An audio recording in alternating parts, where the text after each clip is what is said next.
Shri Shri Rasa Biharini Juki Jai. Today we are commencing our reading of the Shri Hariraiji's Bade Shiksha Patr with commentary by Shri Gopishwar. Commencing on Ekadashi, Mohini Ekadashi, Vaishak Shukla Paksh, and 23rd of May 2021.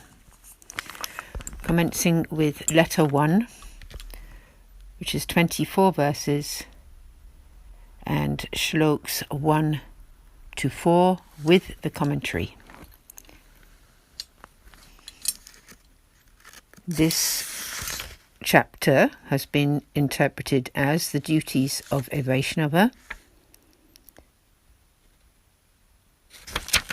and subject matters which are presented are anxiety, worldly and religious, anyashre, taking shelter elsewhere, ashtayam seva, the 8 periods of daily service, attitude whilst in service, attitude when not directly serving, control of speech, correct use of home, divine, lawful and ungodly souls, expectations, engagement in service, family and marriage, finesse in service, focusing heart and mind, function of the Guru, humility, knowledge and devotion, linking worldly life to service, mood of separation, 9 qualities of a devotee, offering everything to the Lord, perfection of activity, purifying the heart, refuge and surrender, respect for devotees, reward, Sri Mahaprabhuji as Sri Krishna's face, Sutak, union and separation, wealth and yearning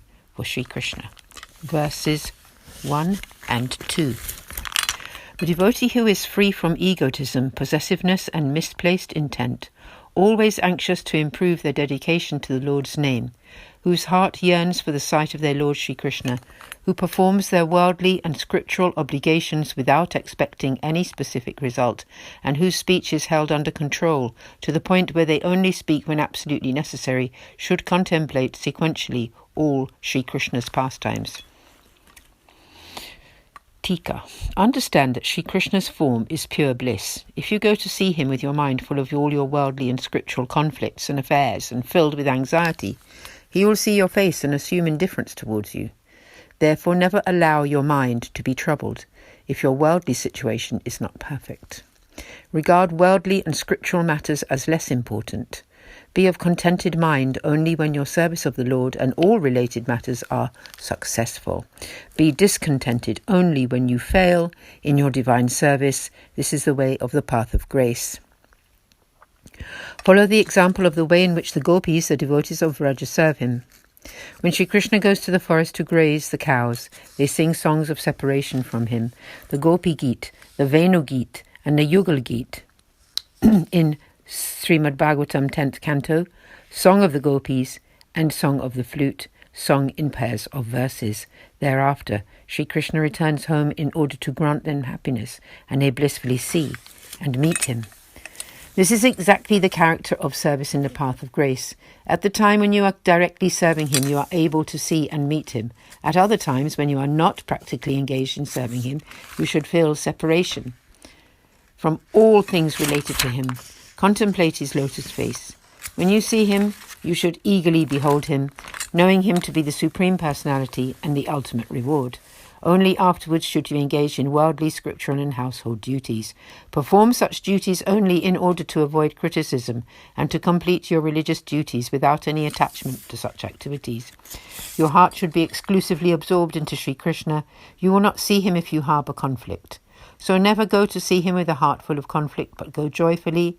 If you are affected by the rules of Sutak, a period of restrictions placed upon the relatives of a person who dies, and therefore may not serve in the temple, then perform that service mentally. That's verse 1.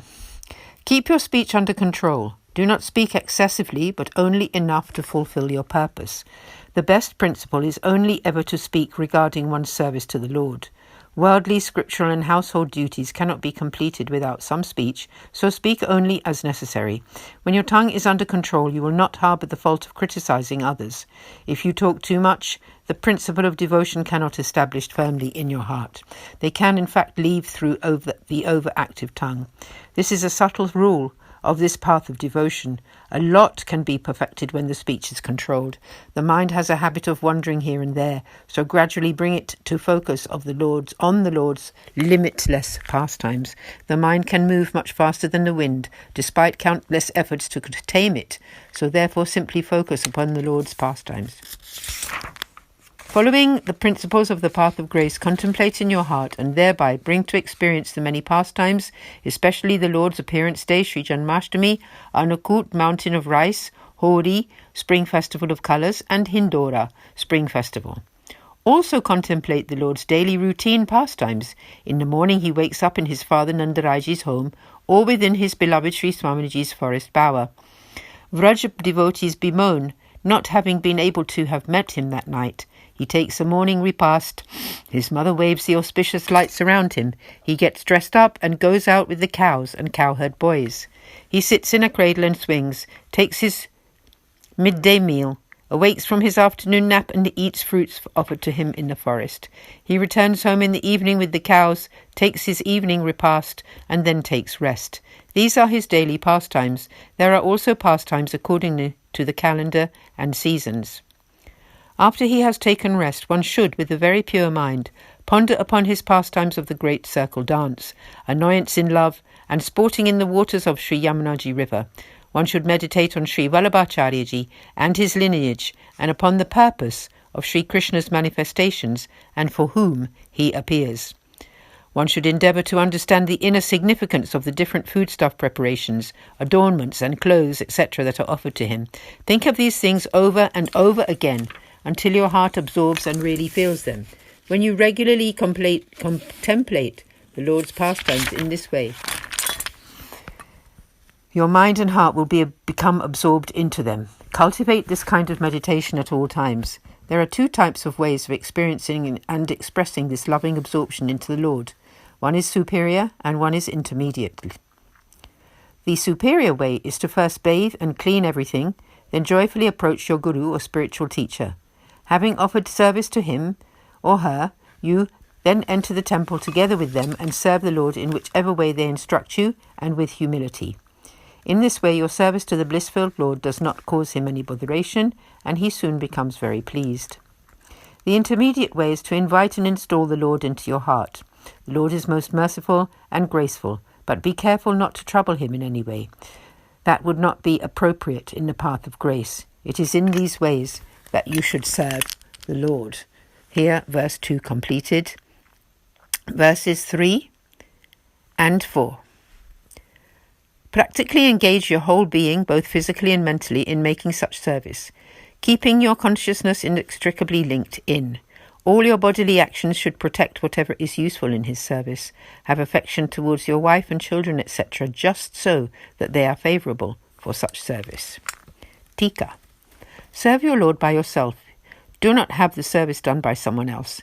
If ever your bodily condition does not allow you to be practically engaged in serving the Lord, and this begins to bring him discomfort, then allow someone else to help you. The person who helps you should be an initiate in the path of grace or a member of your family who humbly accepts the rules and guidelines of this service. Never allow a non-Vaishnav or someone not devoted to the ideals of service to serve your Lord. In fact, just serve as much as is at all possible, and don't take a substitute for this. Don't be lazy or engage in worldly affairs. When you are physically serving the Lord, your body, mind and senses are all directly in front of him and should not deviate in any way from this close relationship to him. Therefore, your actual practical service to the Lord must be made with total regularity. Keep a discipline of only dealing with your worldly activities like eating, etc., when you have completed your usual regular service. A devotee's most important duty in life is to serve the Lord, and you should feel the same affection and attachment to it as you do for eating and drinking regularly. To always serve the Lord in this way is the highest way for his true servant. Your thoughts should then run like this: how can I live without serving my Lord? Thus the mind is made to understand. When it wanders from place to place on the worldly and scriptural planes, you control it and bring it back to the Lord's service. You must harness the mind in this way, otherwise it gets involved in worldly and scriptural matters, and your service and your faith in your service both get compromised. Do not speak about matters unrelated to your Lord's service. When you speak of worldly matters, too much of your mouth becomes foul, and the loving exchanges you would normally feel whilst making your service will be reduced. Never speak falsehoods, and never act falsely or act in an unworthy way. Do not allow worldly and scriptural affairs to interrupt your period of service. If you leave your service to the Lord to do unrelated and unworthy activities which may not reach completion, you will get absorbed into that worldly concept. So keep your mind, speech, and actions away from those realms and just focus on your service to the Lord. There are many physical, worldly and scriptural duties to which we must attend. Whilst we are present in the material world, if we do not attend to these, we will be scorned and our service to the Lord will be compromised. Therefore do these worldly and scriptural obligations merely as a show for worldly people, and do them without attachment, only when you have completed your service to your beloved Sri Krishna. Within this way one should offer to him such cloth and foodstuffs as are worthy of his acceptance. That's 3. Perform all your activities so as to safeguard all the ingredients of the Lord's service and your involvement in it. When a Vaishnava devotee serves in this way, the Lord will surely reveal himself to them. If your partner is helpful in your service to the Lord, then it will flourish. Love your partner for the sake of such service and never for the fulfillment of basic desires. There is an example of this. Lord Shiva had a wife named Sati. Against Shiva's advice, she assumed the form of Sri Ramachandra's wife Janaki in order to test him. Shiva was a great devotee of Lord Ram, so when he heard of his wife's actions, he renounced her. She then went to her father's Daksha's sacrificial arena and cremated herself in the fire. She was later born as Parvati in a Himalayan home, where she performed endless austerities, but Shiva remained displeased with her. Then Sri Krishna appeared to him and advised him to accept Parvati. Shiva then married Parvati, and brought her home. When she began to ask him about the Lord's pastimes, Shiva was pleased. A Vaishnava should therefore not be happy with their partner merely for worldly pleasures, but should love them for the sake of serving the Lord. A devotee should thus live in the world in such a way that allows their service to thrive. Thus concludes verses 3 and 4, and we will continue tomorrow on day 2 for verse 5. Sab Vaishnavan ko Sadar Saprem Sanand or Sadar Jai Shri Krishna Shri Shri Ras Biharini Ji ki Jai Shiksha Patr ki Jai ho Shri Hari Rai Ji ki Jai ho Shri Vallabhadish ki Jai ho Jai Shri Radhe.